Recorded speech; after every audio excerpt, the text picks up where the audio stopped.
শখের বশে যারা মুরগি পালন করেন এদের কিন্তু ব্রুডিং করাটা কষ্ট হয়ে যায়, কষ্টকর হয়ে থাকে, কারণ শখের বশে 2-4টা মুরগি পালন করে থাকেন। তো আজকে এই বিষয়টাই জানবো যে ব্রুডিং ছাড়া কিভাবে মুরগি পালন করবেন এবং ব্রুডিংয়ের সময় যে ওষুধটা দেওয়া হয় সেই ওষুধ ছাড়া কিভাবে মুরগির বাচ্চাকে সুস্থ রাখবেন সেটাই আজ আমরা জানবো। আসসালামু আলাইকুম, কেমন আছেন সবাই? আশা করি উপর আল্লাহ তাআলার অশেষ রহমতে সবাই ভালো আছেন, সুস্থ আছেন। আলহামদুলিল্লাহ আমিও ভালো আছি, সুস্থ আছি। কাছে দূরে, দেশ বা দেশের বাইরে যে যেখানে বসে প্রতিনিয়ত কৃষি খামার ও প্রাকৃতিক দৃশ্য চ্যানেলের ভিডিওগুলো দেখে থাকেন তাদের সবাইকে জানাই আন্তরিক শুভেচ্ছা। কিছু ভাইয়া ও আপুরা আছেন যারা আমার চ্যানেলটিকে এখনও সাবস্ক্রাইব করেননি কিন্তু আমার চ্যানেলের ভিডিওগুলো প্রতিনিয়ত দেখে থাকেন। আলহামদুলিল্লাহ যে আপনারা আমার চ্যানেলের ভিডিওগুলো দেখে থাকেন, আপনাদের জন্য রইল আন্তরিক শুভেচ্ছা। যদি ভালো লেগে থাকে তাহলে আমার চ্যানেলটিকে সাবস্ক্রাইব করতে পারেন।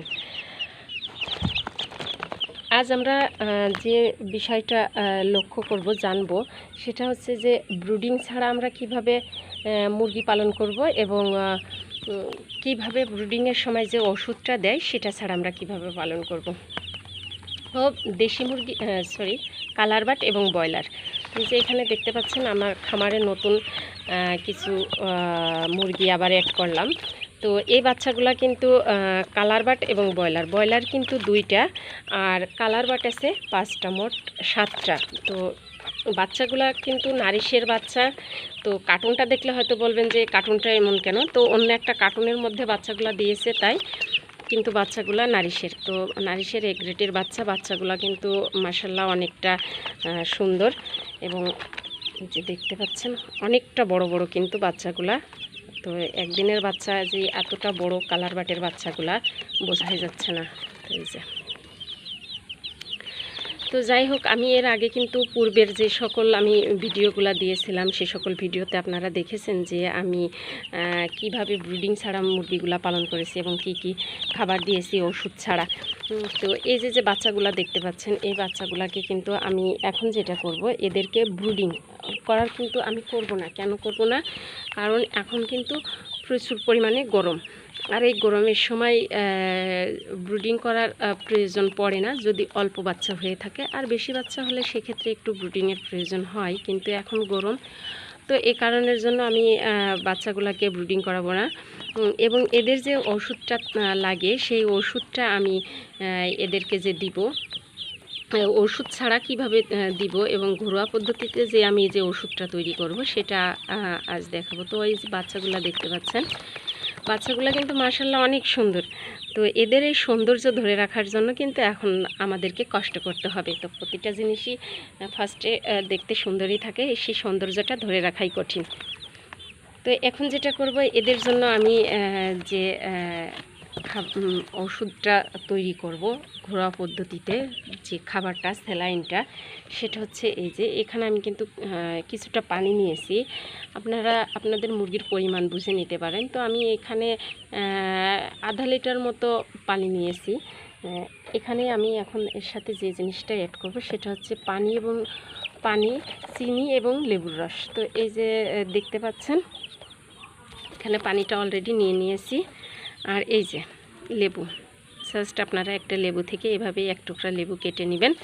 তো যদি রস বেশি হয়ে থাকে তাহলে 1 টুকরা লেবুতেই যথেষ্ট, আর যদি রস কম হয়ে থাকে তাহলে সেক্ষেত্রে 2 টুকরা দিতে পারেন। তো আমার এখানে লেবুটা, এই যে আমি এখন এর মধ্যে রসটা কিন্তু চিপে দিয়ে দেব।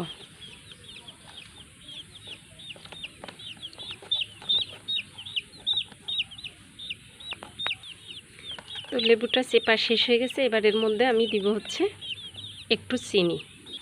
তো এখানে যে আমি পরিমাণ মতো চিনি নিয়েছি, আপনাদেরকে সরাসরি দেখাতে পারছি কিনা, এই যে এতটুকু পরিমাণ, আধা লিটার পানির মধ্যে এতটুকু চিনি নিলেই এনাফ। তো আমি আধা লিটারের থেকে সামান্য হয়তো একটু কম হবে, যাই হোক আনুমানিক। ফার্স্টে 1 টুকরা লেবু আপনারা চিপে দিবেন, তারপর এই কিছুটা চিনি এর ভেতরে দিয়ে মিক্সড করে নেবেন। তো একটা চামিচের সাহায্যে এই যে সুন্দরভাবে পানিটাকে মিক্সড করে নেবেন, লেবু এবং চিনিটা সুন্দরভাবে গুলিয়ে একদম স্যালাইনের মতো তৈরি করে নেবেন এক কথায়। এটা যখন ভালোভাবে গলানো শেষ হয়ে যাবে,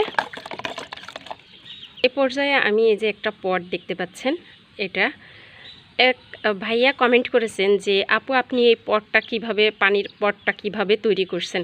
তো সে ভাইয়া উদ্দেশ্যে বলছি এবং অন্যান্য আপুদের উদ্দেশ্যেও বলছি যে এই পানির পট এটা কিন্তু 15 থেকে 20 টাকা নেবে। এটা দোকানে কিনতে পাওয়া যায়। তো এটা দোকান থেকে আমি কিনেছি। তো 15 থেকে 20 টাকা নেবে। এটা আপনারা এটার মধ্যে করে ছোট্ট বাচ্চা যেহেতু শখের বসে 2-5টা পালন করেন, খাবার পানিটা এবং দেশি মুরগির যখন বাচ্চা ফুটে তখন পানিটা অন্য কোনো জিনিসের মাধ্যমে দিলে দেখা যাচ্ছে যে পানিটা ভেতরে বাচ্চা পড়ে যেতে পারে বা কোনো কারণবশত বাচ্চার শরীরটা ভিজে যেতে পারে।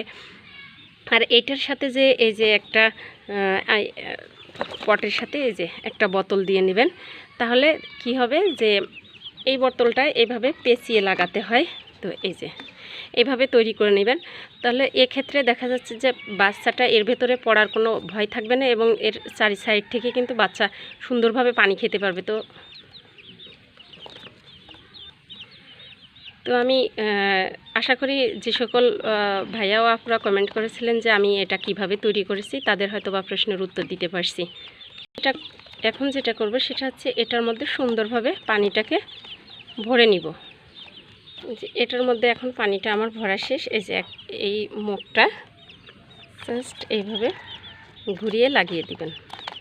বলছিলাম যে ব্রুডিংয়ের ক্ষেত্রে মেডিসিন ছাড়া মুরগি কিভাবে তৈরি পালন করব। তো সেটাই এই যে ঘরোয়া পদ্ধতিতে যেটা লেবুতে কিন্তু প্রচুর পরিমাণে ভিটামিন সি থাকে। এটা কিন্তু মুরগির জন্য খুবই উপযোগী। আর এই লেবু এবং চিনির পানিটা যখন আপনারা দিয়ে রাখবেন তখন এর কার্যকারিতা পরে বুঝতে পারবেন। লেবু এবং চিনির পানি দেওয়ার ফলে কি হবে, এদের বাচ্চার নাভিটা কিন্তু সুন্দরভাবে শুকিয়ে যাবে। কিন্তু 24 ঘন্টা পর কিন্তু অবশ্যই মনে রাখতে হবে যে 24 ঘন্টা পর বাচ্চাকে খাবার দিতে হবে এবং 24 ঘন্টা পর যখন বাচ্চাকে খাবার দিবেন তখন কিন্তু লেবু এবং চিনির পানিটাই দিবেন। সেক্ষেত্রে বাচ্চাগুলো সুস্থ থাকবে, হেলদি থাকবে। এই যে দেখেন কত সুন্দরভাবে বাচ্চাগুলো এখন পানি খাচ্ছে। লেবু এবং চিনির পানিটা কিন্তু এদের শরীরে ওষুধের মতো কাজ করবে। এদের চুনা পায়খানা, পাখা ঝুলে যাওয়া এই সমস্যাগুলো কিন্তু দেখা দেবে না এই লেবু এবং চিনির পানিটা দেওয়ার কারণের জন্য। তো এই যে এখন আমি এদেরকে লেবু এবং চিনির পানিটা দিয়ে রেখেছি, এরা যে সুন্দরভাবে খেয়ে নিচ্ছে। আর এইভাবে পটের মধ্যে দিলে, যে ভাইয়ারা কমেন্ট করেছিলেন, এভাবে পটের মধ্যে দিলে দেখা যাচ্ছে যে বাচ্চাগুলো সুস্থ থাকে বা বাচ্চাগুলো শরীর ভিজে না এবং ভালো থাকে। আর এই যে দেখতেই পাচ্ছেন আমার মুরগির বাচ্চাগুলা, তো কত সুন্দর সুন্দর বাচ্চা, একদিনের বাচ্চা, মাত্রই একদিনের বাচ্চা, কালার বাট এবং ব্রয়লার। তো কালার বাট আছে আমার 4টা 5টা আর ব্রয়লার আছে 2টা, তো টোটাল 7টা। তো এই 7টা বাচ্চাকেই কিন্তু আমি এই যে একই ব্রয়লারকেও যে পানি দিয়েছি এবং কালার বাটকেও সেই একই পানি দিয়েছি। তো এটাই যে এরা খাচ্ছে, এরা যতটা এই পানি খাবে ততটাই এরা হেলদি থাকবে এবং রোগমুক্ত থাকবে।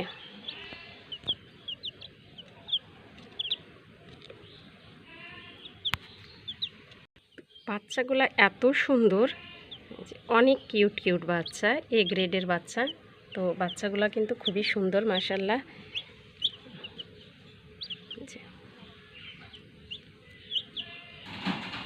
তো এদিক থেকে এরা লেবু এবং চিনির পানিটা খেতে থাকবে এবং খাদ্য হিসাবে যে দেখতে পাচ্ছেন আমি ঠিক সেম আরেকটা পটের মধ্যে এই যে দিয়ে রেখেছি স্টার্টাস যে ফিডটা, যে 0 ফিড অর্থাৎ যাকে বলে, এই যে এটা আমি আরেক সাইডে দিয়ে রাখলাম। তো এদের যখন খাবারের প্রয়োজন হবে তখন ওরা খাবার খাবে এবং যখন পানির প্রয়োজন হবে তখন এই লেবু এবং চিনি মিশ্রিত যে পানিটা এটাই কিন্তু খাবে, কারণ এরা খাবার যতটা খাবে পানিও ততটাই খাবে।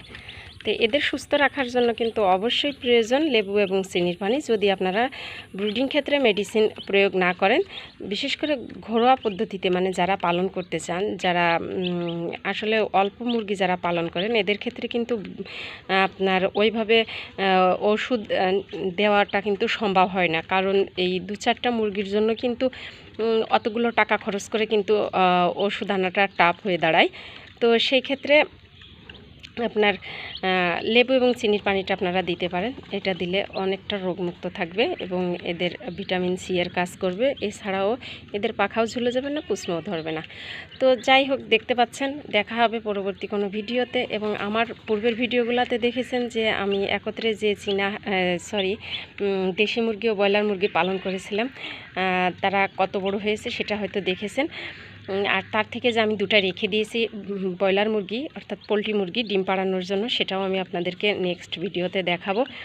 তো এখন এদেরকে আমি যেহেতু নতুন নিয়ে আসছি, আজ নিয়ে আসছি এই বাচ্চাগুলোকে, তো আমি এই বাচ্চাগুলোকে কিন্তু ওই দেশি মুরগির সাথে এবং ব্রয়লার মুরগি যে বড়গুলো আছে দুইটা, ওদের সাথেই কিন্তু আমি এদেরকে পালন করার জন্য নিয়ে আসছি। তো এদের সাথেই পালন করব। তো এরা এখন যেহেতু 1 দিন বয়স, 0 দিনের বাচ্চা, তাই এদেরকে আজ আমি ওখানে দিব না। এদের 3-4 দিন বয়স হলে আমি ওখানে ওদের সাথে দিয়ে দিব।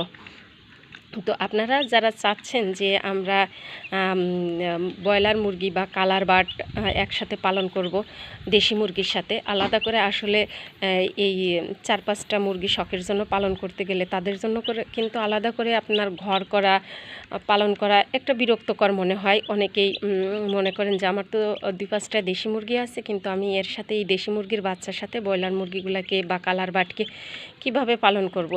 আসলে একটা অতিরিক্ত বাড়তি একটা ঝামেলা মনে হয়, যে রাখার ব্যবস্থারও দরকার আছে। তো আসলে সেরকমটা কিছু নয়। শখের বসে যারা পালন করবেন তারা চাইলে কিন্তু এভাবে পালন করতে পারেন। উপর আল্লাহর রহমতে সমস্যা হবে না, কারণ আমি যাই পালন করছি কোনো সমস্যা দেখা দেয়নি। তো দেখাবো অন্য কোনো ভিডিওতে। আর ভালো মন্দ যদি আপনাদের কারো কোনো কিছু জানার থাকে তাহলে অবশ্যই কমেন্ট করতে পারেন। আমার চ্যানেলটি ভালো লাগলে সাবস্ক্রাইব করে বেল আইকনটি বাজিয়ে দেবেন। আল্লাহ হাফেজ।